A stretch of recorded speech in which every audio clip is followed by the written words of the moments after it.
السلام علیکم ورحمۃ اللہ وبرکاتہ. وعلیکم السلام ورحمۃ اللہ وبرکاتہ. کیا حال ہے سب کا؟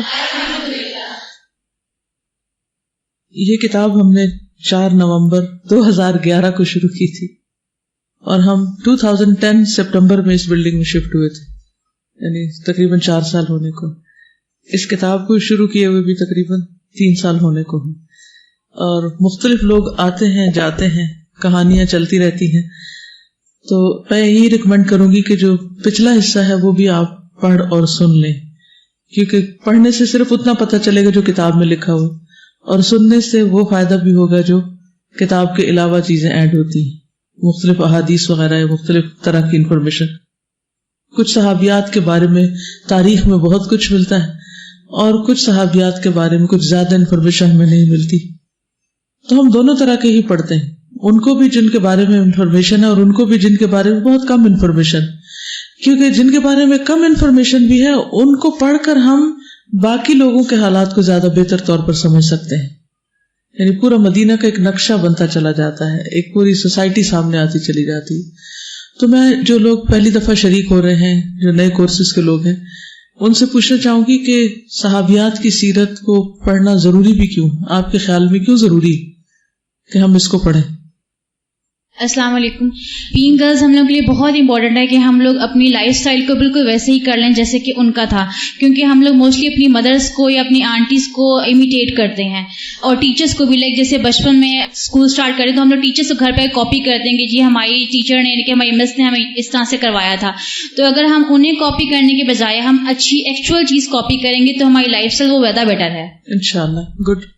یہ کہ بعض دفعہ جب صحابہ کرام کی ہمارے سامنے مثالیں پیش کی جاتی ہیں تو لوگ یہ کہتے ہیں نہیں وہ مرد تھے، وہ صحابہ تھے، ان کا مقام کیا. تو ہم جیسی عورتیں، ہم جیسی ہی لڑکیاں ہمارے لیے ایک طرح سے نمونہ ہے کہ وہ بھی تو تھیں اور جو ایسا کیا کرتی تھی، تو ہم کیوں نہیں کر سکتے؟ شاباش، گڈ پوائنٹ. جب ہم مرد صحابہ کی مثالیں دیتے ہیں تو عام طور پر ہم ایکسکیوز ڈھونڈ لیتے ہیں اپنے لیے کہ وہ تو مرد تھے اور وہ تو یہ سب کچھ کر سکتے تھے، ان کے پاس تو آزادی تھی، وہ تو اپنے فیصلوں کے خود مختار تھے، یعنی اپنے فیصلے خود کر سکتے تھے. تو ہم کیا کریں؟ ہمارے لیے تو بہت مشکل ہے. تو اس لیے بھی صحابیات کی سیرت پڑھنا بہت ضروری ہے.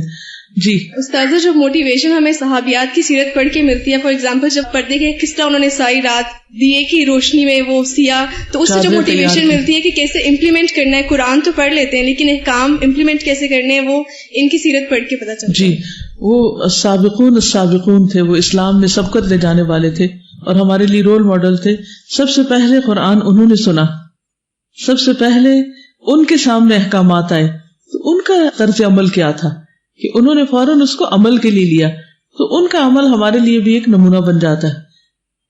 زیادہ اس کے علاوہ چھوٹی چھوٹی چیزیں ہوتی ہیں جو کہ ہمیں قرآن اور سنت میں نہیں پتہ لگتی، لیکن چھوٹی چھوٹی پیاری پیاری باتیں جو لڑکیوں کی، رنگ کیسے پسند ہے، کپڑے کیسے پسند ہے، چھوٹے چھوٹے جو گھر کے کام، یہ سب باتیں ہمیں ان کی جو اس سے پتہ لگتی ہیں. یہ چیزیں ہمیں قرآن یا سنت میں نہیں ملیں گی. یعنی کہ قرآن اور سنت جو ہے نا وہ اصول دیتے ہیں، تو ان کی جو ڈیٹیلز ہیں اور ان کی جو عملی صورت ہے، کیا کرنا چاہیے کیا نہیں کرنا چاہیے. کیونکہ بعض اوقات ہم قرآن مجید میں ایک چیز پڑھ کر اس کو اپنی مرضی سے انٹرپریٹ کرنے لگتے ہیں اور اپنی مرضی کا ورژن لے کے اس پہ چلنے لگتے ہیں. لیکن جب صحابہ یا صحابیات کی زندگی پڑھتے ہیں تو پتہ چلتا ہے کہ انہوں نے اس کو کس طرح اپنی لائف میں لیا. اور ہمارے لیے پھر عام روزمرہ زندگی میں، اسی طرح بخاری کو پڑھ کے حدیث کے کورسز میں بھی عموماً فیڈ بیک یہی ہوتی ہے کہ قرآن پڑھ کر ہمیں احکامات پتہ چلے، لیکن حدیث پڑھ کر ہمیں یہ پتہ چلا کہ ان احکامات پر عمل کیسے کرتے ہیں، اس کی عملی شکل کیا تھی. استاذہ، کیونکہ ہمیں یہ پتہ چلتا ہے کہ اللہ تعالیٰ ان سے راضی ہیں، تو اگر ہم چاہتے ہیں کہ اللہ ہم سے راضی ہو تو ان کو فالو کرنا ہمارے لیے بہت ضروری ہے. بالکل، کیونکہ اللہ سبحانہ وتعالیٰ نے ان کے بارے میں فرما دیا کہ رضی اللہ عنہم ورضوا عنہ، اللہ ان سے راضی ہو گیا، وہ اللہ سے راضی ہو گئے. تو ایک طرف جہاں یہ پتہ چلتا ہے کہ اللہ ان سے راضی ہے، وہاں دوسری طرف یہ بھی پتہ چلتا ہے کہ وہ بھی اللہ سے راضی ہے. کیا ہم بھی اللہ سے راضی ہیں؟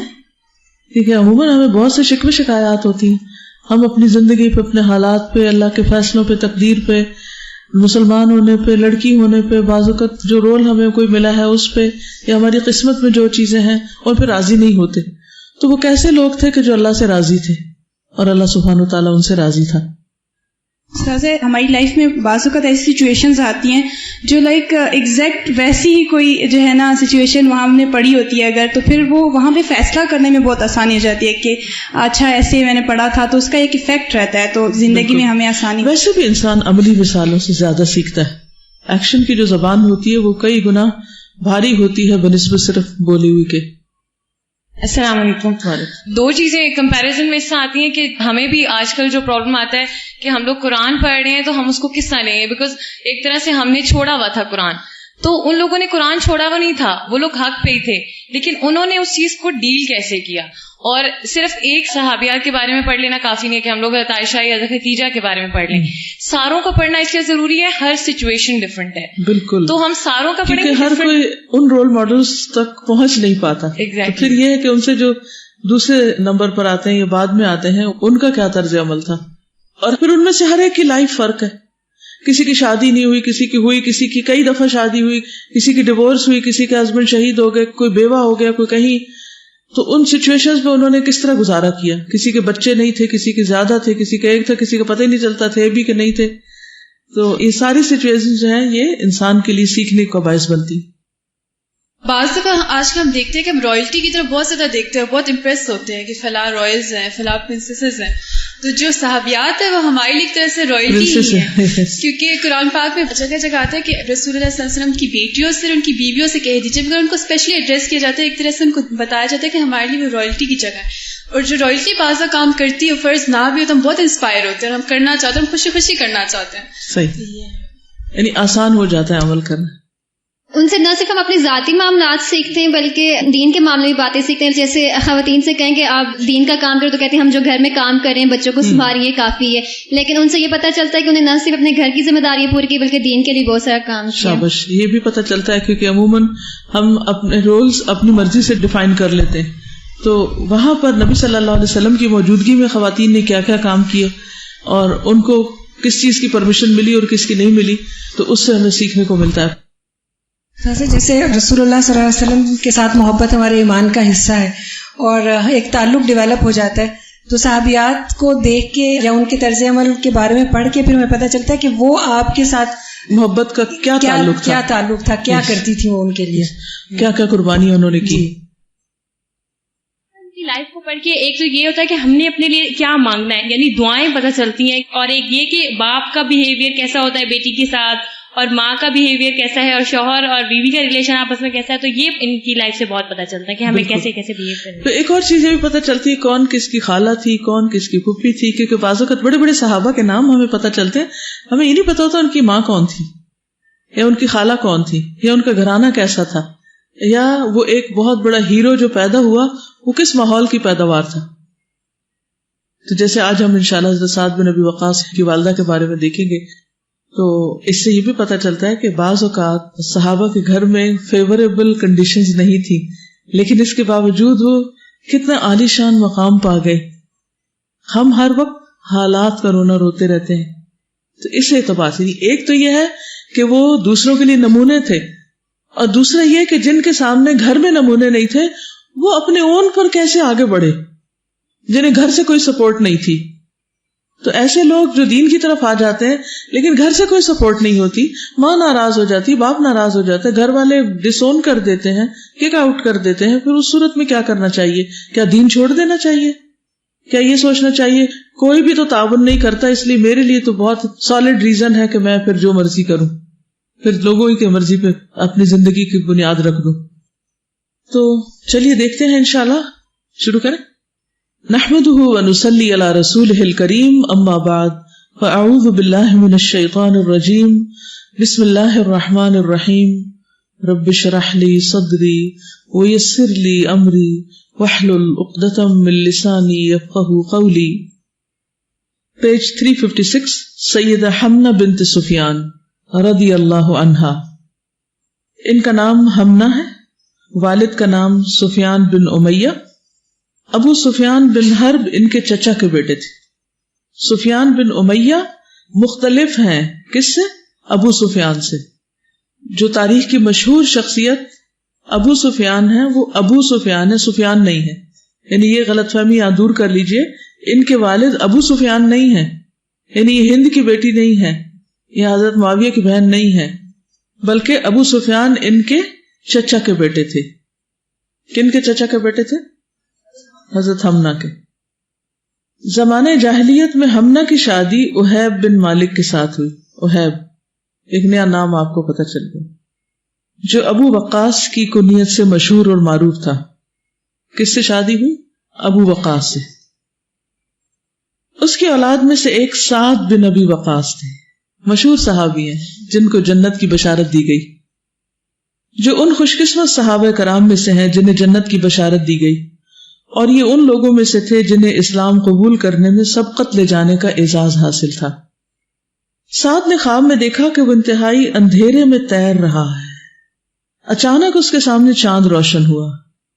اس نے اپنے سامنے غور سے دیکھا تو اسے 3 اشخاص دکھائی دیے. چاند کی روشنی میں 3 لوگ نظر آئے جو اس سے آگے نکل گئے. جب غور سے ان کو دیکھا تو انہیں پہچان لیا. ان میں سے ایک ابو بکر صدیق, دوسرے علی بن ابی طالب اور تیسرے زید بن حارثہ تھے. حمنا نے دیکھا کہ اس کا بیٹا نیند سے بیدار ہوا ہے اور کچھ پریشان دکھائی دے رہا ہے. اس نے بیٹے سے پوچھا خیر تو ہے؟ اس نے کہا کچھ نہیں. حمنا نے بیٹے سے پوچھا کیا تم نے روزانہ کے معمول کے مطابق معبودوں کا نذرانہ پیش کر دیا ہے؟ ہر روز صدقہ واجب ہوتا ہے نا, تو جو لوگ اللہ کو مانتے ہیں وہ ہر روز اللہ کے نام پہ صدقہ کرتے ہیں, اور جو بتوں کو مانتے ہیں وہ روزانہ بتوں کے نام پہ صدقہ کرتے ہیں. اس نے بڑے بوجھل انداز اور بجھے الفاظ کے ساتھ کہا نہیں. سعد گھبرا گیا. وہ غور و فکر کرنے لگا کہ آخر اس کے خواب کی تعبیر کیا ہو سکتی. یہ 3 لوگ مجھ سے سبقت کیوں لے گئے, یعنی آگے کیوں نکل گئے؟ سعد بن ابی وقاص اپنے کام پر چلے گئے. وہ تیر بنایا کرتے تھے. تھوڑی دیر کے بعد قریش کے 3 نوجوان جو شکار کے شوقین تھے اس کے پاس آئے. انہیں تیروں کی ضرورت تھی. سعد بن ابی وقاص نے ان کی ضرورت کو پورا کر دیا, لیکن گزشتہ رات جو خواب دیکھا تھا وہ ابھی تک اس پر غور و فکر کر رہا تھا. قریش کے نوجوان جب چلے گئے تو اس کے پاس سیدنا ابو بکر صدیق تشریف لائے. انہوں نے سعد بن ابی وقاص کو یہ موقع ہی نہ دیا کہ وہ اپنا خواب بتا کر سیدنا ابو بکر سے اس کی تعبیر پوچھیں. حضرت ابو بکر نے جلدی سے کہا اے سعد میری بات غور سے سنو, میں آپ کے پاس ایک انوکھا پیغام لے کر آیا ہوں. تو سبقت کون لے گئے؟ کبھی آپ نے سوچا کہ حضرت ابو بکر صدیق رضی اللہ تعالی عنہ نمبر 1 کیوں ہے ہر جگہ پر؟ اسلام میں بھی نمبر 1 ہے, ہجرت میں بھی آپ کے ساتھ ہیں, پھر باقی مواقع پر بھی. جب جنگ تبوک ہوئی اس وقت سب سے پہلے وہ اپنے سارا مال و متاع لے کے حاضر ہوئے. پھر اسی طرح جب وفات ہوتی ہے تو پہلے خلیفہ بھی وہی بنتے ہیں, پھر وفات کے بعد سب سے پہلے آپ کے قریب وہی دفنائے جاتے ہیں. اس قرب کی وجہ کیا ہے؟ کیا راز ہے؟ Always number 1. یہ خواہش تو سب کو ہوتی ہے کہ ہم بھی نمبر 1 ہوں, اور یہاں بھی آپ دیکھ رہے ہیں کہ اس سے پہلے کہ وہ خواب سنائے وہ اپنا کام کر جاتے ہیں. ہوتا ہے کہ سب سے سچے اور سچائی کی تصدیق کرنے والے, یعنی فوراً سچا ہونا, اپنے آپ سچا ہونے کا مطلب یہی ہے کہ پھر جو ہم کہہ رہے ہیں یا سوچ رہے ہیں جی اسے کر کے دکھائیں. جی تصدیق یہی ہے نا کہ جس چیز کو ہم سچائی سمجھتے ہیں پھر وہ ہمارے عمل میں بھی نظر آئے, ہماری زندگی کا حصہ بھی ہو. اور دوسری چیز جس سے کم ہی لوگ بچتے ہیں وہ ہے سستی, لیزینس. اچھا کر لیں گے نا, کر لیں گے, ہو جائے گا, اچھا بعد میں صحیح, پھر صحیح, اچھا ابھی ذرا ٹھہر جاؤ, اتنی بھی جلدی کیا. اس سے کیسے بچا جائے؟ یہ کس قدر تکلیف دہ چیز ہے. ایسا نہیں ہوتا ہم کوئی کام کر نہیں سکتے ہوتے, لیکن ڈیلیز کرتے رہتے ہیں. چھوٹی چھوٹی چیزوں میں ہم پڑے رہتے ہیں, ٹریویلز میں, معمولی چیزوں میں, اور پھر جو اصل مقصد ہوتا ہے وہ دھندلا جاتا ہے, وہ پیچھے چلا جاتا ہے, بھول جاتا ہے, رہ ہی جاتا ہے. یعنی رسول اللہ صلی اللہ علیہ وسلم کا یہ کہنا کہ میں نے جس کے سامنے بھی حق پیش کیا اس نے کچھ نہ کچھ پسو پیش کی سوائے ابو بکر صدیق رضی اللہ عنہ. تو مجھے یہی لگتا ہے کہ وہ فوراً یعنی کام کرنا, چانس کو انہوں نے مس نہیں کیا. کلیئرٹی آف مائنڈ, یعنی حق اتنا صاف سچا اور کلیئر نظر آتا تھا کہ کوئی ڈاؤٹ تھا ہی نہیں. معراج کے موقع پر بھی آپ دیکھیں, صلح حدیبیہ کے موقع پر بھی, یعنی کوئی موقع ہے ایسا کہ جہاں وہ نمبر 2 ہو؟ ہر جگہ نمبر 1. یہ جیسے ہم لوگ اپنے نفس کو بھی نہیں دے رہے ہوتے, اس سے بھی آگے بھاگنا چاہ رہے ہوتے ہیں کہ یہ موقع نہیں دینا ہم نے اپنے نفس کو کہ جو ہے نا شیطان اس پہ غالب آ جائے. بس سونے اور ریئیکٹ کر دینا ہے کہ نفس کو بھی پتا نہیں چلا کہ وہ آپ کو بہکائے. السلام علیکم. یہ سوال جو ہے سستی سے کیسے بچیں؟ تقویٰ جب ہمارے دل میں ہوگا تو سستی خود بہت دور ہوگی انشاءاللہ. اللہ کرے. وہ شروع سے نبی کریم صلی اللہ علیہ وسلم کے ساتھ رہے تھے. جب انہوں نے نبوت کا بتایا تو انہیں پتا تھا کہ وہ سچ بول رہے ہیں نبی کریم صلی اللہ علیہ وسلم. اس کے بعد انہوں نے ان کی ہر بات کو مانا تو وہ ان کے اندر یہ چیز تھی کہ جو وہ کر رہے ہیں اس کا اجر بھی ان کو ملے گا. ہم لوگ اسی کانفلکٹ میں ہوتے ہیں کہ پتہ نہیں اس کا ہمیں ثواب ملے گا بھی یا نہیں, یہ چھوٹی سی نیکی ہے, تو وہ اس چیز میں نہیں تھے کہ اس کا اجر کتنا ہوگا. ون گڈ ریزن کہ وہ بچپن سے نبی صلی اللہ علیہ وسلم کے دوست تھے اور سچے انسان کا ساتھ ہے, کیونکہ آپ کی صداقت کی گواہی تو دشمنوں نے بھی دی اور اللہ سبحانہ تعالیٰ نے بھی دی نبی صلی اللہ علیہ وسلم کی صداقت کی. تو جب دنیا میں ایک صدیق کے ساتھ رہے تو پھر وہ صدیقیت ان کے اندر بھی آئی. اور ہمیں قرآن کیا کہتا ہے؟ یا ایھا الذین آمنوا کونوا مع الصادقین, کونوا مع الصادقین. تو دوستی میں یہ معیار ہمیشہ رکھیں, جھوٹے شخص کو دوست نہ بنائیں, جھوٹے شخص کے پاس نہ پٹکیں. یعنی یہ آپ نے ایک کرائیٹیریا رکھنا ہے لوگوں کے قریب ہونے کا. جس شخص سے جھوٹ کی بو آتی ہو اس سے کنارہ کشی کریں, کیونکہ وہ آپ کو بھی دھوکہ دے گا, وہ اپنے آپ کو بھی دھوکہ دیتا ہے. جو کسی اور کے ساتھ جھوٹ بول رہا ہے اور آ کے مزے سے آپ کو داستان سنا رہا ہے اپنے جھوٹ کی, وہ آپ کے ساتھ بھی ہو سکتا ہے اب بھی جھوٹ ہی بول رہا ہوں, کیونکہ اس کے اندر خدا کا خوف نہیں. اور بعض اوقات یہ ہوتا ہے کہ ہم نیکی کا کام کرنے کے لیے جھوٹ بول رہے ہوتے ہیں, وچ از ویری رانگ, اور ہم اس کو بڑا اسمارٹنس سمجھتے ہیں کہ کس طرح ہم دھوکہ دینا جانتے ہیں. تو سچ بولے آرام کے ساتھ, سکون کے ساتھ, تاکہ دوسرا بھی اس کو ہضم کر سکے. میرے گھر میں کام کے لیے خاتون آئیں تو انہوں نے میرے سامنے فون کر کے اپنی دوسری جن کے گھر وہ کام کرتی تھی ان کو کہا کہ میں اس وقت گھر میں ہوں اور میرا بچہ جو ہے وہ بیمار ہے, اور اس طرح کر کے جھوٹ بولا میرے سامنے. تو فون کر کے وہ ہٹی تو میں نے انہیں کہا کہ آپ میرے گھر کام نہیں کر سکتی. وہ کہنے لگی کہ باجی کیا میں نے آپ کی خاطر جھوٹ بولا؟ میں نے کہا نہیں, جھوٹ کے ساتھ میں نہیں چل سکتی ہوں, یا تو آپ کو جھوٹ چھوڑنا ہوگا یا پھر آپ یہاں رہ سکتی ہیں. تو ان کا ویری گڈ ڈیسیژن, کیونکہ بعض اوقات ہم کوئی اچھا کام کر رہے ہوتے ہیں نا تو گھر والوں کو پسند نہیں ہوتا, تو ہم ان کو وہ نہیں بتاتے, غلط بات کر دیتے ہیں. نہیں, یا خاموشی اختیار کریں یا ان سے سوال کر دیں, یا ٹالنے کے کئی طریقے ہو سکتے. جھوٹ بولنا آسان چاہے ہو لیکن نقصان دیتا ہے, ایمان کو کھا جاتا ہے, منافقت کی علامت ہے. بعض اوقات ہم اس وجہ سے اتنا خوش ہو جاتے ہیں کہ مطلب اس چیز کو اگنور کر جاتے ہیں کہ انہوں نے میری وجہ سے جھوٹ بولا ہے, تو اس وجہ سے ہم اس کو سمجھتے ہیں ہمارے بڑے وفادار ہیں, ہماری خاطر اپنی آخرت برباد کر رہے ہیں. تو جو اپنی آخرت برباد کرے وہ ہماری کرنے میں کسر چھوڑے گا کوئی؟ اس لیے جہاں آپ کا کوئی ساتھی یا کوئی کلاس فیلو کوئی جھوٹ بول رہا اس کو ضرور اس پہ آگاہ کرے کہ یہ طریقہ ٹھیک نہیں, اس سے بچیں. ٹھیک ہے, اور جیسے چھٹی کر لی, کام نہیں کیا تو جھوٹ بول کے دوسرے کو سیٹسفائی کر دیا, بات کچھ ہوئی بنا کے کچھ اور پیش کی, ویری رانگ. اور جھوٹ کھل کے بھی رہتا ہے, ایسا نہیں ہوتا کہ وہ چھپ جائے. اور بعض اوقات دوسرے کو پہلے ہی حقیقت پتا ہوتی ہے اور ہم اس کو بل پھیر دے کے کچھ اور بنا کے پیش کر رہے ہوتے, تو حاصل کچھ بھی نہیں ہوتا سوائے اس کے کہ انسان کا اعتبار جائے.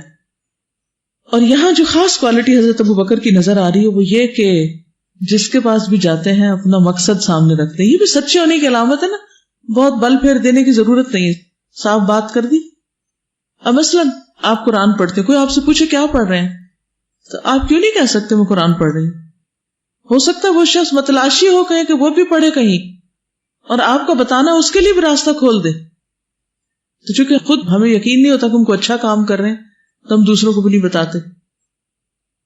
سعد بن ابی وقاص نے کہا بتاؤ وہ کیا پیغام ہے؟ سیدنا ابوبکر صدیق نے کہا آپ سیدنا محمد مصطفیٰ صلی اللہ علیہ وسلم کے ماموں ہیں. اس سے کیا پتہ چلتا ہے سعد بن ابی وقاص کون تھے؟ آپ کے ماموں تھے. آپ کی امانت اور صداقت کو لوگوں سے زیادہ بہتر جانتے ہیں. سعد بن ابی وقاص نے کہا ہاں ٹھیک ہے کہ محمد صلی اللہ علیہ وسلم میرے نزدیک بہت ہی اچھے ہیں, ان میں کوئی کمی نہیں اور نہ ان پر کوئی الزام ہے, وہ میرے نزدیک ہر طرح سے پاک صاف ہے. ابوبکر صدیق نے کہا ان پر وحی نازل ہوئی ہے اور انہیں اللہ تعالیٰ کی جانب سے آگاہ کیا گیا ہے کہ وہ اس امت کے نبی ہیں اور وہ لوگوں کو ایک اللہ کی عبادت کرنے کی دعوت دیتے ہیں. سعد نے کہا پھر ان معبودوں کا کیا بنے گا؟ سیدنا ابوبکر صدیق رضی اللہ تعالیٰ عنہ نے کہا یہ بت نہ دیکھتے ہیں نہ سنتے ہیں, نہ کسی کو نقصان پہنچا سکتے ہیں, نہ ہی کسی کو فائدہ دے سکتے ہیں. سعد بن ابی وقاص نے پوچھا کیا کسی نے محمد صلی اللہ علیہ وسلم کی پیروی بھی اختیار کی ہے؟ کوئی اور بھی ان کو فالو کر رہا ہے؟ ابوبکر صدیق رضی اللہ تعالیٰ عنہ نے فرمایا میں, علی بن ابی طالب اور زید بن حارثہ نے ان کی پیروی اختیار کر لی اور ہم انہیں نبی برحق تسلیم کرتے. the most closest people to the Prophet sallallahu alaihi wasallam, وہ سب آپ پر ایمان لے آئے. دس از دا ڈفرنس. یہ جو کوشچن انہوں نے کیا ہے نا کہ کسی اور نے پیروی اختیار کی ہے, دس از دا ڈفرنس بٹوین حضرت ابوبکر اور سعد بن ابی وقاص اور اینی ادر پرسن. سعد بن ابی وقاص کو گزشتہ رات آنے والا خواب یاد آ گیا. وہ کہنے لگے ہاں مجھے میرے خواب کی تعبیر مل گئی. یہی 3 لوگ تھے جن کو میں نے خواب میں دیکھا کہ وہ مجھ سے آگے نکل گئے. یہ تو ایک حقیقت ہے, خواب نہیں. سعد بن ابی وقاص نے سیدنا ابوبکر صدیق سے مطالبہ کیا کہ وہ اسے ابھی اسی وقت رسول اللہ صلی اللہ علیہ وسلم کے پاس لے چلے. دونوں رسول اللہ صلی اللہ علیہ وسلم کی خدمت میں حاضر ہوئے. دونوں نے سلام عرض کیا. پھر سعد بن ابی وقاص نے کلمہ شہادت کہہ کر دار اسلام میں داخل ہونے کی سعادت حاصل کر لی. اس سے ان کے دل میں راحت اور سکون کی لہر دوڑ گئی. اس سے پہلے کبھی زندگی میں انہیں اس طرح کا سکھ چین محسوس نہیں ہوا. اور اس طرح سعد بن ابی وقاص شار اسلام پر گامزن ہوئے. سعد بن ابی وقاص اپنی والدہ کے بہت فرما بردار تھے. اپنی والدہ کو اپنے ہاتھ سے کھانا کھلایا کرتے تھے, یعنی اتنے لاڈ کرتے تھے ان کا, اتنا چاہنے والے. عام طور پر مائیں بچوں کو کھلاتی ہیں, وہ ماں کو کھلاتے تھے. آپ میں سے کون کون کھلاتا ہے؟ کبھی کبھی ہیں. وہ اپنی والدہ کے ساتھ اس قدر محبت سے پیش آیا کرتے تھے کہ وہ نہیں چاہتے تھے کہ ان کی والدہ ناراض ہوں. ان کو معمولی سی تکلیف کا پہنچنا بھی گوارا نہیں تھا, یعنی ان کی طرف سے. ادھر سعد بن ابی وقاص رسول اللہ صلی اللہ علیہ وسلم کا قرب حاصل کرنے اور آپ کے سرچشمے سے سیراب ہونے کے لیے ان کی مجلس میں باقاعدگی کے ساتھ حاضر ہونے لگے. یعنی اب نبی صلی اللہ علیہ وسلم سے ملاقاتیں ہونے لگی. ان کی دلی خواہش تھی کہ رسول اللہ صلی اللہ علیہ وسلم کا شیریں کلام سننے کی سعادت حاصل کریں اور آپ کی پاک صاف حکمت و دانش سے بھری تعلیمات سے خوشہ چینی کریں. ایک دن سعد بن ابی وقاص اللہ سبحانہ تعالیٰ کی عبادت کرنے کے لیے ہاتھ باندھ کر کھڑے ہو گئے, نماز پڑھنے لگے اور اللہ تعالیٰ سے دعائیں کرنے لگے. وہ نماز پڑھنے میں مشغول تھے کہ ان کی والدہ ہمنا کمرے میں داخل ہوئی. وہ پوچھنے لگی, یہ میرا بیٹا کھڑا اپنے ہونٹ ہلا رہا ہے, یہ اپنے رکوع اور سجود میں کیا کہہ رہا ہے, یہ کس کو سجدہ کر رہا ہے, اس کے سامنے کوئی بت تو رکھا ہوا نہیں. پھر اس کی عادت بن گئی, جب بھی کمرے میں داخل ہوتی اس کی دلی خواہش ہوتی کہ میرا بیٹا مجھ سے باتیں کرے, لیکن وہ خاموشی اختیار کیے رہتے. پھر وہ فکر مند ہو جاتی, یعنی اب مزاج بدل گیا ان کا. پہلے ماں ان کے ساری محبتوں کا اور ساری وفاداریوں کا مرکز تھی, اب وفاداری کا مرکز بدل گیا. وہ فکر مند ہو جاتی کہ میرے بیٹے کو کیا ہو گیا, اب یہ میرے ساتھ سرد مہری سے پیش آتا ہے, اب اسے کیا ہو گیا, اس کو تو میرے ساتھ بڑی گہری محبت تھی, یہ تو اپنی ماں کی بلائیں لیتا نہیں تھکتا تھا, اب میرے آنے کی اس کو پرواہ تک نہیں ہوتی. وہ اس کے قریب ہوتی, اس کے ساتھ باتیں کرتی, لیکن اس کی طرف سے کوئی جواب نہ ملتا.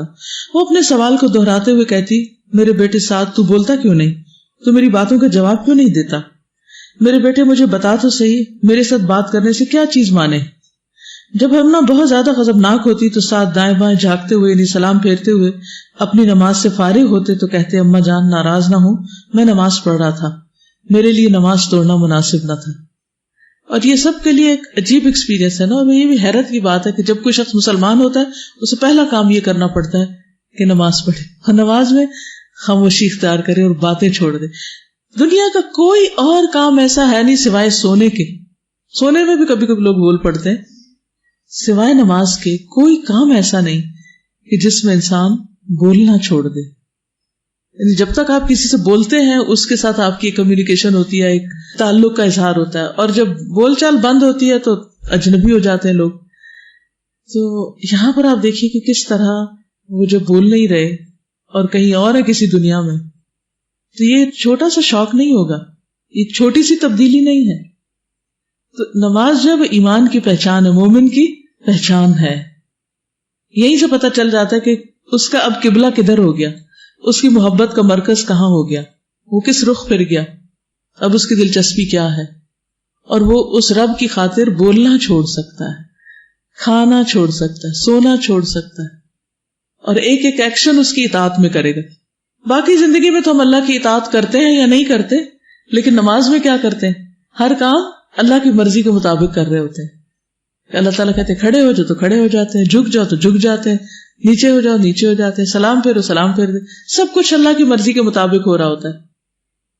تو یہ ایک بہت بڑا انقلاب ہے, بہت بڑا چینج ہے, بہت بڑی بات ہے, معمولی بات ہے. ہم تو چونکہ بچپن سے نمازیں دیکھ رہے ہوتے ہیں, گھروں میں پڑھ رہے ہوتے ہیں, لیکن یہاں پر آپ دیکھیے کہ خصوصاً جو لوگ بھی نئے سرے سے مسلمان ہوتے ہیں ان کو سب سے پہلے اپنے گھر میں جو چیز ڈسکلوز کر دیتی ہے کہ وہ مسلمان ہے وہ نماز ہی ہے.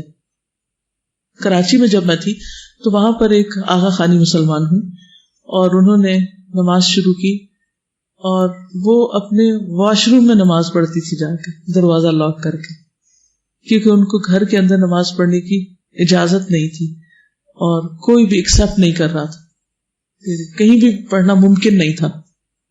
اور روزہ بھی رکھتی تھی تو اپنا لنچ ساتھ لے کے جاتی تھی تاکہ گھر والوں کو پتہ نہ چلے کہ وہ روزہ رکھ رہی کہ نہیں. تو لوگ بڑی بڑی قربانیاں کر کے اسلام کی طرف آتے ہیں. ہمیں سب کچھ مفت میں مل گیا بغیر کسی کوشش کے, اور اتنی سپورٹ اور اتنی موٹیویشن اور اتنا پش ملا ہے کہ نماز پڑھو نماز پڑھو. لیکن جن لوگوں کو اپنے اون پہ پڑھنی پڑتی ہے وہی سچے اپنے رب کے وفادار ہوتے ہیں. پھر تو آپ میں سے بھی سب یعنی قرآن پڑھ رہے ہیں, اس کا کتنا اثر ہو رہا ہے وہ آپ اپنی نمازوں میں دیکھ سکتے ہیں کہ وہ کیسی ہیں, آپ کون ہیں, کتنے مومن ہیں, کتنے سچے ہیں, کتنے اچھے ہیں. نمازیں دیکھ لیجیے اپنی, جو آپ کا آئینہ ہے.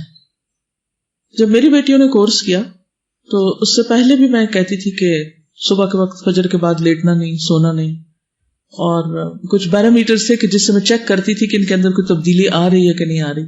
تو اس میں سب سے بڑا یہ تھا کہ جس دن صبح سونا چھوڑ دیا اس دن میں سمجھوں گی قرآن دل میں آ گیا.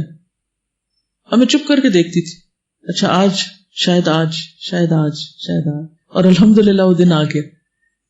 کیونکہ نماز ہی پہچان ہے کہ وہ کتنی وقت پر ہے, کتنے خشوع سے ہے, اور خود اٹھ رہے ہیں کہ نہیں اٹھ رہے. کیونکہ جب تک کوئی اٹھا رہا ہے نا تو وہ بھی نماز نہیں. ٹھیک ہے وہ فرض تو ادا ہو جاتا ہے, لیکن رب کی محبت نہیں آئی ابھی دل میں, کیونکہ کوئی آپ کو پش کر رہا ہے اور آپ کو جھنجھوڑ رہا ہے کہ اٹھو اٹھو. تو آپ سب بھی اپنے لیے کوئی نہ کوئی پیمانہ نماز کے حوالے سے مقرر کر لیجیے کہ آپ کے اندر کتنا چینج آیا ہے. کیا آپ خود اٹھ رہے ہیں یا کوئی اور اٹھا رہا ہے؟ اگر کوئی اور پش کر کے اٹھا رہا ہے تو ابھی ایمان داخل نہیں ہوا دل میں, ابھی قرآن اترا نہیں سینے میں.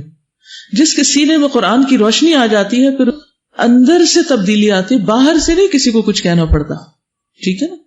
تو خود کو خود جانچیے, اپنا حساب محاسبہ خود کیجیے کہ آپ کہاں کھڑے اور کتنے شوق سے نماز کی طرف جاتے, اور اس میں جو ٹائم لگتا ہے اس میں آپ کے دل کی کیفیت کیا ہوتی, خوشی سے لگاتے ہیں یا بس جلدی سے ختم ہو جائے, کسی طرح پوری ہو جائے. تو جو اللہ کو پہچان لیتا ہے پھر اس سے اللہ سے کلام کرنے میں, نماز پڑھنے میں مزہ آنے لگتا ہے. ٹھیک. اور جب نہ نماز اچھی ہو فکر کریں کوئی گناہ کیا ہے, کوئی غلط کام ہو گیا ہے, کہیں میں پیچھے چلی گئی ہوں, مجھے اپنی اصلاح کرنی. تو اصلاح کا کام کہاں سے شروع ہوگا؟ نماز سے شروع ہوگا. تو ہم نے تعجب سے پوچھا تم نماز پڑھ رہے تھے, پوجا پاٹ کر رہے تھے, لیکن کس کی؟ کوئی بت تو تیرے سامنے نہیں تھا. میں نے دیکھا کہ تم نے سجدہ کیا لیکن تیرے سامنے کوئی بت مجھے دکھائی نہ دیا کہ جس کو تو سجدہ کر رہا ہے. یہ کیسی انوکھی عبادت ہے, یہ سامنے کوئی ہے نہیں پھر بھی ہو رہا ہے. اور یہ دنیا کی واحد عبادت ہے جس میں سامنے کوئی آبجیکٹ رکھے بغیر رب العرش العظیم کے آگے انسان جھکتا ہے.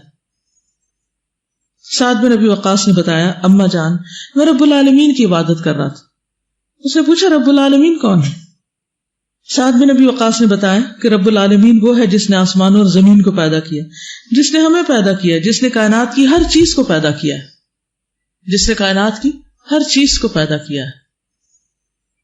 ماں نے تعجب سے پوچھا, سعد بیٹے تو لات اور منات کے علاوہ کسی اور کو سجدہ کرتا ہے؟ سیدنا سعد بن ابی وقاص نے جواب دیا, اما جان غور سے سنیں, یہ بت پتھر کے ہیں, یہ نقصان دیتے ہیں اور نہ نفع. اس نے کہا, سعد میرے لاڈلے بیٹے تجھے کیا ہو گیا؟ کیا تم اپنے آبا و اجداد کے خداؤں کو چھوڑ دو گے؟ کیا تم ان کے خیالات کو خاک میں ملا دو گے؟ کیا تم رشد و ہدایت سے تہی دامن ہو جاؤ گے؟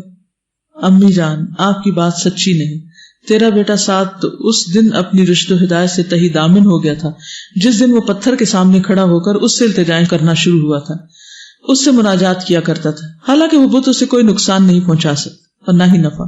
لیکن آج تیرا بیٹا رشد و ہدایت سے آراستہ ہے کیونکہ وہ اس ذات کے سامنے کھڑا ہو کر التجائیں کرتا ہے جو دیکھتا بھی اور سنتا بھی ہے, جو نقصان بھی دے سکتا اور نفع بھی پہنچا سکتا ہے. وہ دیتا بھی ہے اور کبھی نہیں بھی دیتا, ہوتا ہے وہ بالا کرتا ہے اور وہ ملاتا ہے اور توڑتا ہے, وہ خالق اور رازق ہے, اس جیسی کوئی ذات نہیں, وہ بے مثال ہے اور سننے اور دیکھنے والا ہے, وہی میرا معبود حقیقی ہے, میں اس کی عبادت کرتا ہوں. ماں کا اپنے بیٹے کو شرک کی دعوت دینے میں اصرار. اب مخالفت گھر سے شروع ہوتی ہے اور ماں مخالفت کر رہی ہے. ہمنا نے اپنے بیٹے کو اس نئے دین کو ترک کرنے پر مجبور کیا اور اپنے باپ دادا کے دین پر کاربند رہنے کی تلقین کی تاکہ وہ اپنے باپ دادا کے فضل اور شرف کا انکاری نہ ہو. یعنی بتوں کی پوجا کیوں کی جائے؟ اونلی ون ریزن، کیونکہ باپ دادا کرتے تھے اور کوئی لاجک نہیں. لیکن سیدنا سعد بن ابی وقاص کا ایمان مضبوط پہاڑوں سے بھی زیادہ ٹھوس اور پختہ تھا. یہ تو ہو سکتا ہے کہ پہاڑ اپنی جگہ سے ہل جائیں، لیکن سیدنا سعد کے ایمان کے گہرے سمندر سے ایک قطرہ بھی کم نہیں کیا جا سکتا تھا. جب ہمنا نے اپنے بیٹے سے اصرار کیا کہ وہ دین اسلام کو ترک کر دے اور اسے بار بار مجبور کرنے لگی تو اس نے سوچا روز روز کے معاملے کو آج ختم ہی کر دیا جائے. انہوں نے اپنی والدہ سے کہا، امی جان آپ تو یہ اچھی طرح جانتی ہیں کہ میں آپ سے کس قدر محبت اور الفت رکھتا ہوں اور آپ کی خیر و بھلائی کی کتنی آرزو رکھتا ہوں، اس لیے میں آپ کو یہ دعوت دیتا ہوں کہ آپ دین اسلام کو قبول کر لیں. اب بیٹا ماں کو دعوت دے رہا ہے، تو اس سے کیا سیکھنے کو ملتا ہے کہ حضرت سعد بن ابی وقاص مخالفت کا سامنا کرنے کے باوجود کیا کرتے ہیں؟ دعوت دیتے ہیں اس جگہ جہاں قبولیت کے کوئی آثار نظر نہیں آتے بظاہر. ہم کیا کہتے ہیں؟ پہلے سے زیوم کر لیں انہوں نے نہیں ماننا، بات کرنے کا فائدہ ہی کوئی نہیں. جی اگر والدین کے پاس صحیح دین نہ ہو اور اولاد کے پاس پہلے پہنچ جائے تو اولاد کا فرض بنتا ہے کہ اپنی والدین سے محبت کا ثبوت دے کر ان کو کیا کرے؟ ان کو دعویٰ کرے، ان کو اچھی بات بتائے، اور کبھی یہ نہ سوچے یہ نہیں مانیں گے. یہ کبھی نہیں سوچے.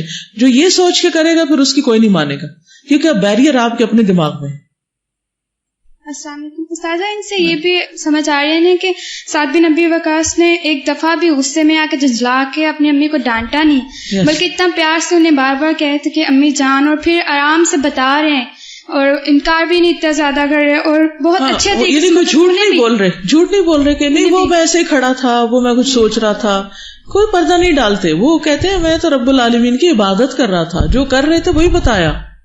اچھا، اسے یہ بھی پتا لگتا ہے کہ جب ماما پاپا میں سے کسی کو دعوت دیں اس طرح تو پہلے ان سے پیار جتائیں اپنا، تاکہ ان کا دل مولڈ ہو جائے. اس طرح کسی کو بھی آپ دین کی طرف لانا چاہتے ہیں تو نفرت سے نہیں لا سکتے.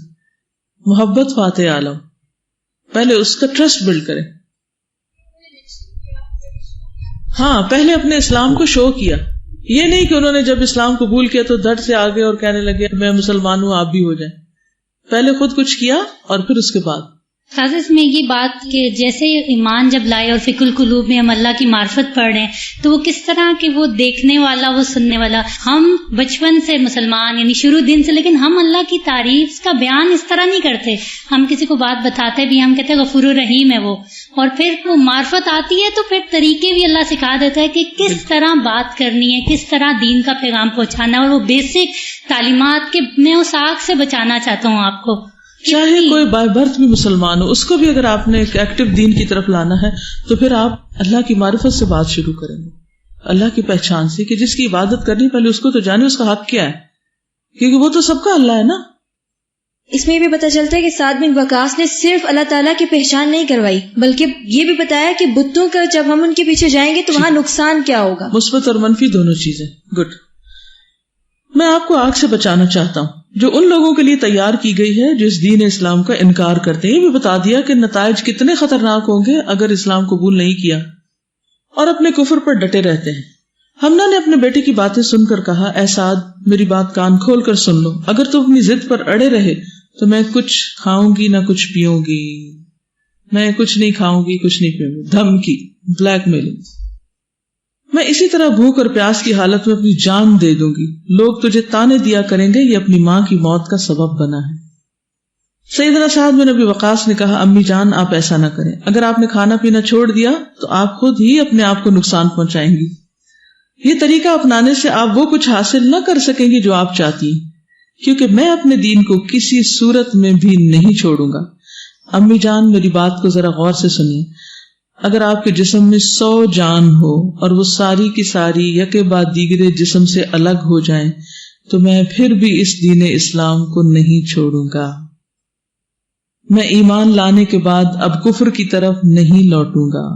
یہ بھلا کیسے ہو سکتا ہے کہ اللہ سبحانہ وتعالی نے جس کفر سے مجھے نجات عطا کی ہے اور مجھے اپنے فضل اور کرم سے رشد و ہدایت کی نعمت سے سرفراز کیا، میں دوبارہ اس کی طرف لوٹ جاؤں.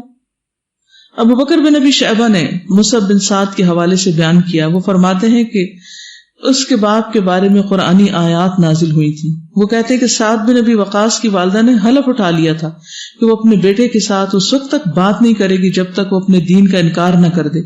وہ کچھ کھائے گی اور پیے گی نہیں. اس نے اپنے بیٹے سے کہا اللہ تعالیٰ نے تجھے والدین کے ساتھ حسن سلوک کے ساتھ پیش آنے کا حکم دیا ہے. یہ بھی تو کہا جاتا ہے نا کہ دین یہی سکھاتا ہے تمہیں. دین تو کہتا ہے ماں باپ کی مانو، یعنی اس کا مطلب یہ ہے کہ اگر وہ غلط ہو تب بھی مانو. یہ تو نہیں دین سکھاتا. دین ضرور کہتا ہے ماں باپ کی عزت کرو، احترام کرو، ان کی بات مانو، لیکن جہاں والدین غلط ہوں وہاں نہیں مانو. اور میں تیری ماں ہوں، میں تجھے دین اسلام کو ترک کرنے کا حکم دیتی ہوں اور تم ہو کہ میری بات مانتے ہی نہیں.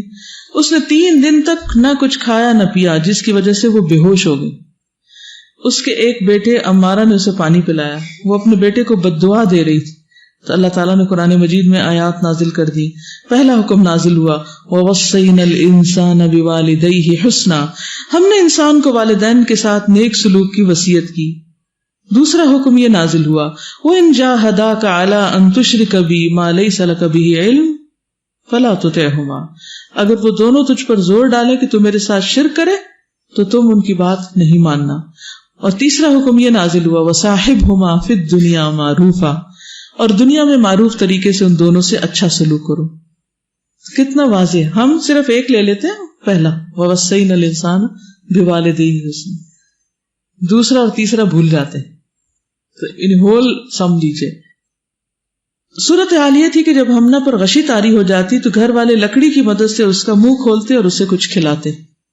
سیدنا سعد بن ابی وقاص کے حق میں دعائیں رسول صلی اللہ علیہ وسلم. ماں بد دعائیں دے رہی ہے اور رسول اللہ صلی اللہ علیہ وسلم دعائیں دے رہے ہیں. سیدنا سعد بن ابی وقاص رسول اللہ صلی اللہ علیہ وسلم کے پیچھے نماز پڑھنے میں باقاعدگی کرتے، کبھی ناغہ نہ کرتے. اسی طرح وہ رسول اللہ صلی اللہ علیہ وسلم کی علمی مجالس اور آپ کے ساتھ جہاد میں باقاعدہ حصہ لیتے. جنگ احد میں سیدنا سعد بن ابی وقاص ان صحابہ کرام میں سے تھے جو رسول اللہ کے ساتھ میدان میں ڈٹے رہے اور رسول اللہ صلی اللہ علیہ وسلم سے اپنے حق میں دعا کرانے میں کامیاب ہوئے. سنن ترمذی میں ہے سیدنا سعد بن ابی وقاص فرماتے ہیں کہ رسول اللہ صلی اللہ علیہ وسلم نے ارشاد فرمایا اللہم استجب لسعد اذا دعاک، الہی جب سعد تجھ سے دعا کرے تو اس کی دعا قبول کرنا. آپ مستجاب الدعوات تھے. سیدنا علی بن ابی طالب فرماتے ہیں کہ میں نے نبی کریم صلی اللہ علیہ وسلم کی زبان سے یہ سنا، وہ فرما رہے تھے ارمی سعد فداک ابی و امی، اے سعد تیر چلاؤ تجھ پر میرے ماں باپ قربان ہوں. یعنی اتنی محبت کرتے تھے آپ حضرت سعد. یہ اعزاز صرف سیدنا سعد بن ابی وقاص کو حاصل ہے کہ رسول اللہ صلی اللہ علیہ وسلم نے ان کو مخاطب کر کے کہا فداک ابی و امی، تجھ پر میرے ماں باپ قربان. انہوں نے اسلام کی راہ میں پہلا تیر چلایا تھا. اب ان کی والدہ کا کیا ہوا؟ کچھ عرصہ تو بے ہوش ہوئی، پریشان ہوئی، روئی دھوئی، کھانا پینا چھوڑا، ناراض ہوئی.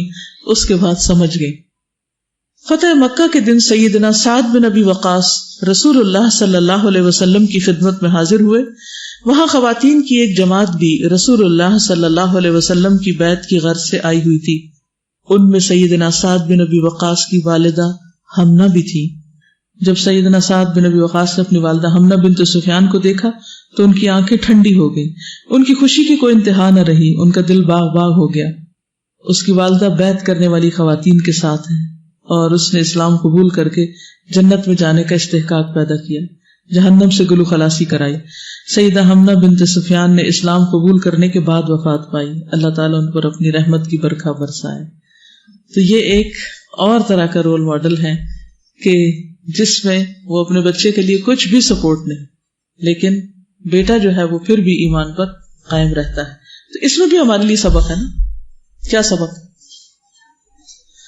جی ہاں، جب ہم اللہ تعالیٰ کی محبت کو دوسری محبتوں پر ترجیح دیتے ہیں تو اللہ سبحانہ وتعالیٰ ان لوگوں کے دلوں میں بھی محبت ڈال دیتا ہے جو ہم سے نفرت کرتے ہیں.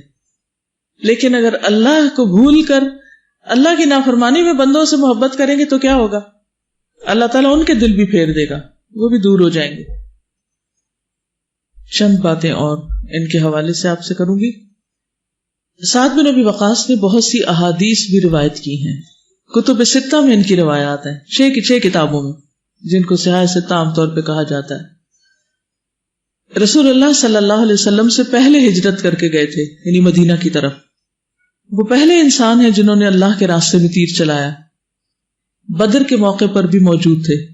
سب غزوات میں شریک ہوئے. سبحان اللہ, کتنی بڑی ان کی خوبی ہے کہ کسی بھی قربانی کے موقع پر پیچھے رہے ہی نہیں, ہر جنگ میں حصہ لیے.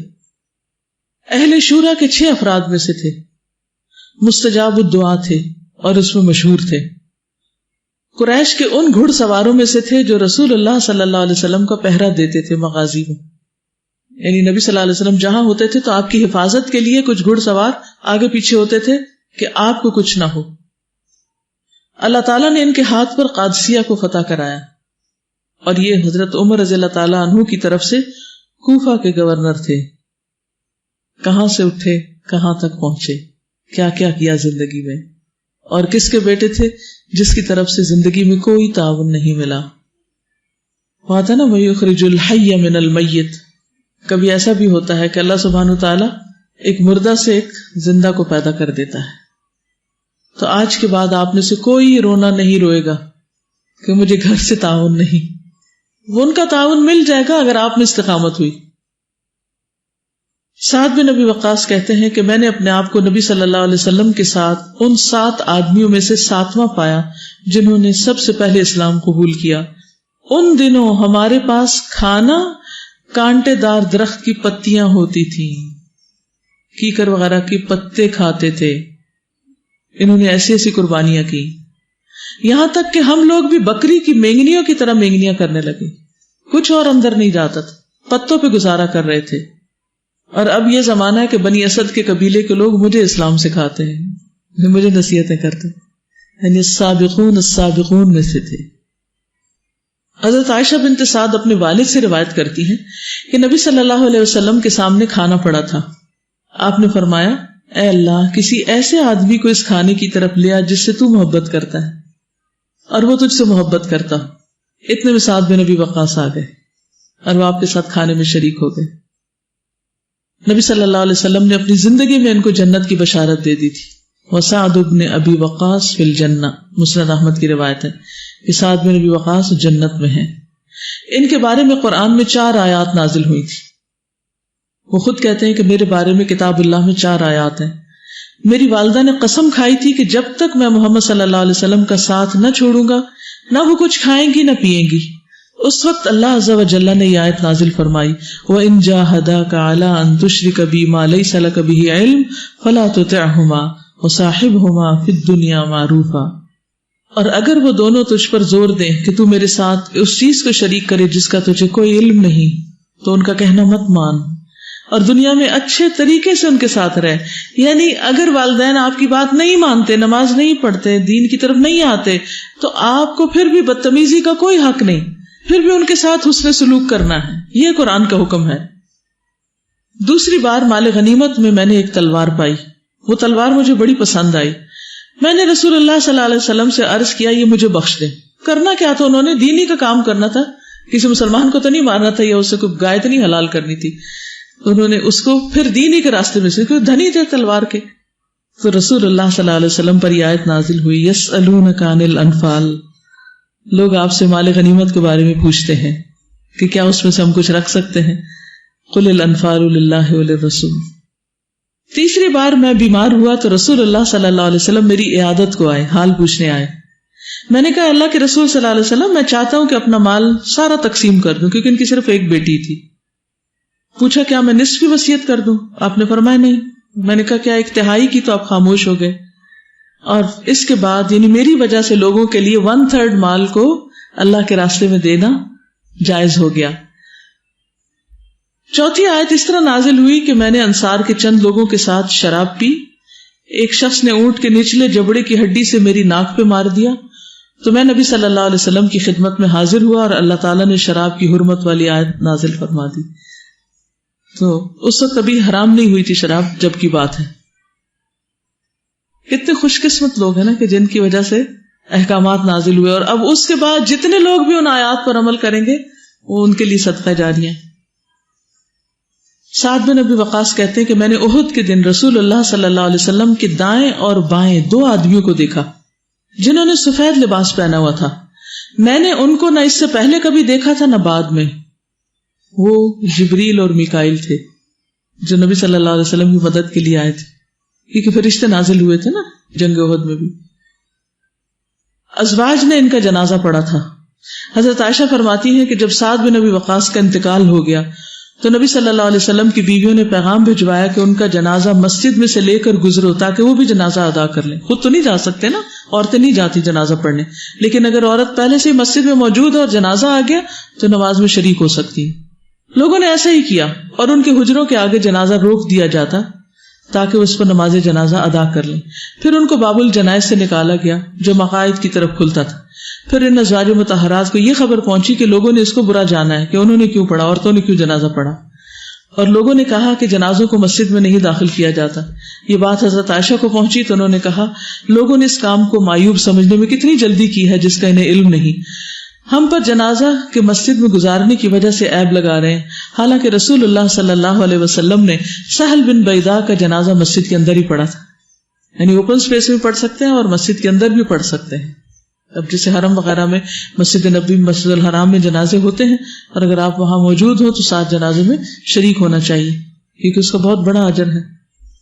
پھر ان کی ایک خوبی یہ ہے کہ حضور صلی اللہ علیہ وسلم کے ساتھ رشتہ بھی رکھتے ہیں.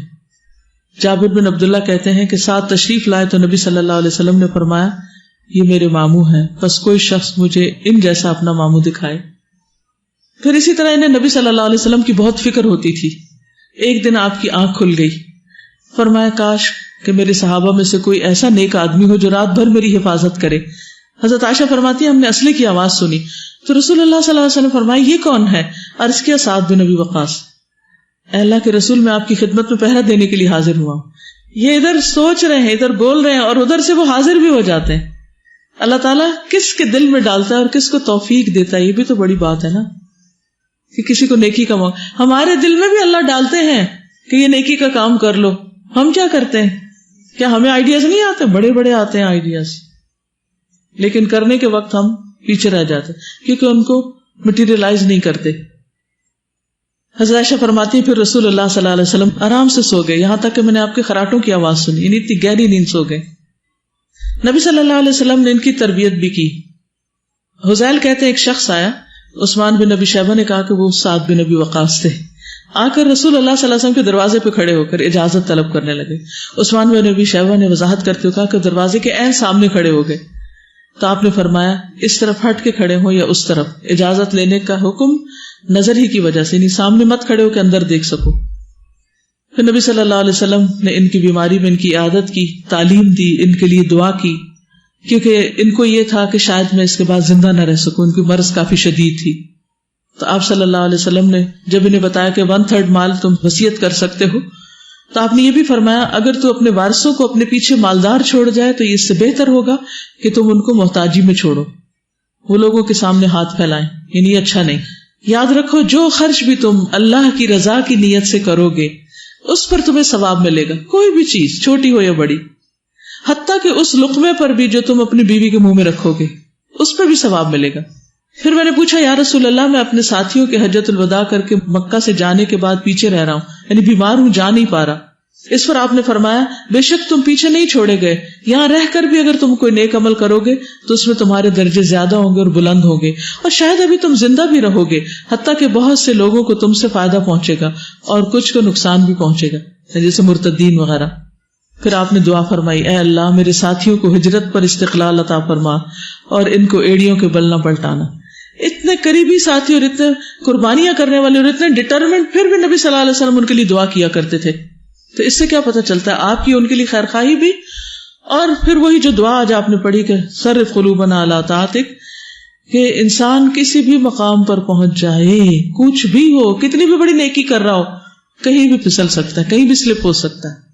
تو اس لیے ایک دوسرے کے ساتھ خیر خواہی کا تقاضا یہ ہے کہ ایک دوسرے کو دعاؤں میں بھی یاد رکھا جائے, نصیحت بھی کی جائے اور دعائیں بھی کی جائیں. پھر انہوں نے یہ بھی وصیت کی کہ مجھے نبی صلی اللہ علیہ وسلم کے طریقے کے مطابق دفن کیا جائے, جیسے آپ کی قبر بنی تھی میری قبر ویسے بنائی جائے, اور لحد بنانے کے لیے کہا اور اس پر کچھ کچی اینٹیں لگانے کے لیے جیسے نبی صلی اللہ علیہ وسلم کے لیے کیا گیا تھا. پھر یہ کہ ان کے بچے بھی تھے, اپنے بچوں کو یہ دعا سکھایا کرتے تھے جیسے معلم بچوں کو لکھنا سکھاتے ہیں, خود ٹیچر تھے اپنے بچوں کے. اللہم انی اعوذ بک من الجبن واعوذ بک ان ارد الی ارذل العمر واعوذ بک من فتنۃ الدنیا واعوذ بک من عذاب القبر. اے اللہ بزدلی سے میں تیری پناہ مانگتا ہوں، اس سے تیری پناہ مانگتا ہوں کہ عمر کے سب سے ذلیل حصے میں پہنچا دیا جاؤں، اور میں تیری پناہ مانگتا ہوں دنیا کے فتنوں سے، اور تیری پناہ مانگتا ہوں قبر کے عذاب سے۔ پھر اپنے بچوں کی عبادات کی اصلاح بھی کرتے تھے۔ ان کے بیٹے مصعب کہتے ہیں کہ میں نے اپنے والد کے ساتھ کھڑے ہو کے نماز پڑھی، جب رکوع کی تو میں نے اپنی انگلیوں کو ایک دوسرے میں ڈال کر دونوں ہاتھوں کو گھٹنوں کے درمیان رکھ لیا، یعنی یہ کر کے تو گھٹنوں کے بیچ میں رکھ لیا بجائے گھٹنوں کے اوپر رکھنے کے۔ تو انہوں نے میرے ہاتھوں میں مارا نماز کے اندر ہی۔ جب انہوں نے نماز پڑھ لی تو فرمایا پہلے ہم اسی طرح کرتے تھے، پھر ہمیں حکم دیا گیا کہ ہم ہاتھوں کو گھٹنوں پر رکھا کریں۔ پھر یہ ہے کہ ان کی جو روایات ہیں وہ ان کے بیٹوں نے بھی روایت کی، اور پھر ان کے پوتوں نے بھی، پھر ان کے پڑ پوتوں نے بھی، پھر پڑ پوتے کے بچوں نے بھی، یعنی ان کے خاندان کے اندر علمی ورثہ بھی آگے چلا۔ ان کے بچوں کے اندر حدیث کا شوق پیدا ہوا اور انہوں نے احادیث آگے روایت کی۔ اور اپنے بچوں سے ایک دفعہ گفتگو کرتے ہوئے کہتی ہیں، ان کی بیٹی عائشہ ہیں اور ایک حضرت عامر ان کے بیٹے ہیں، کہ وہ ہمیں کہتے تھے کہ مجھے مسجد قباء میں نماز ادا کرنا بیت المقدس کی مسجد میں نماز ادا کرنے سے زیادہ پسند ہے۔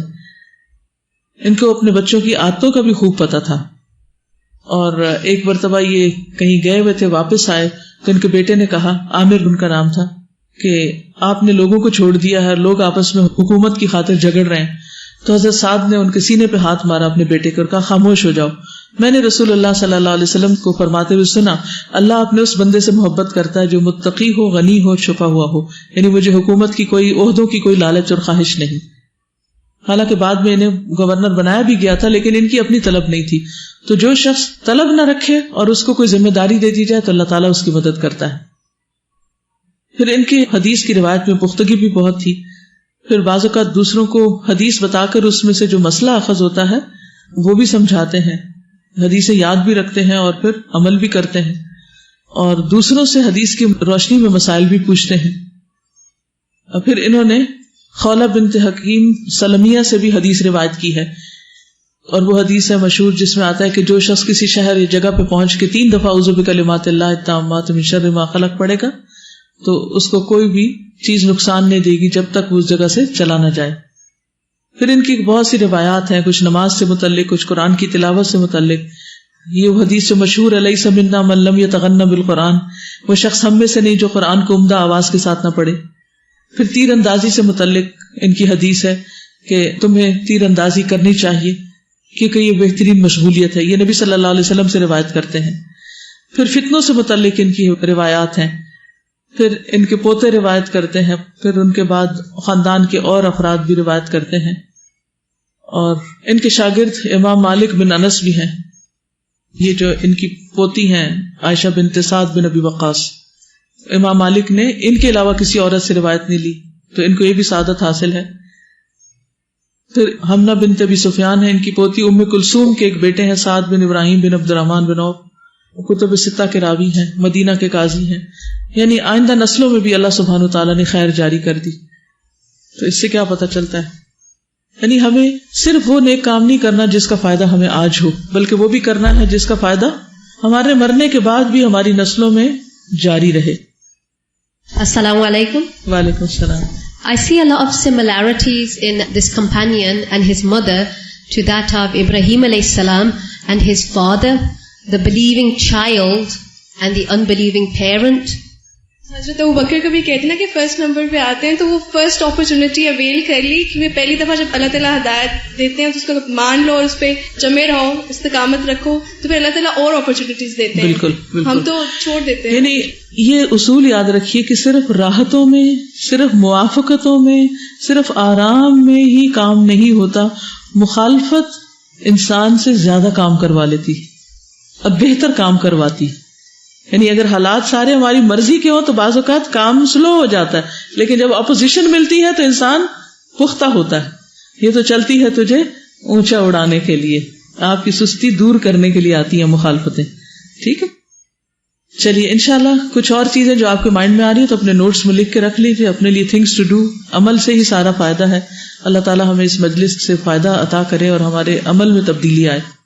سبحانک اللہم و بحمدک، اشہد ان لا الہ الا انت، استغفرک و اتوب الیک۔ السلام علیکم و رحمۃ اللہ وبرکاتہ۔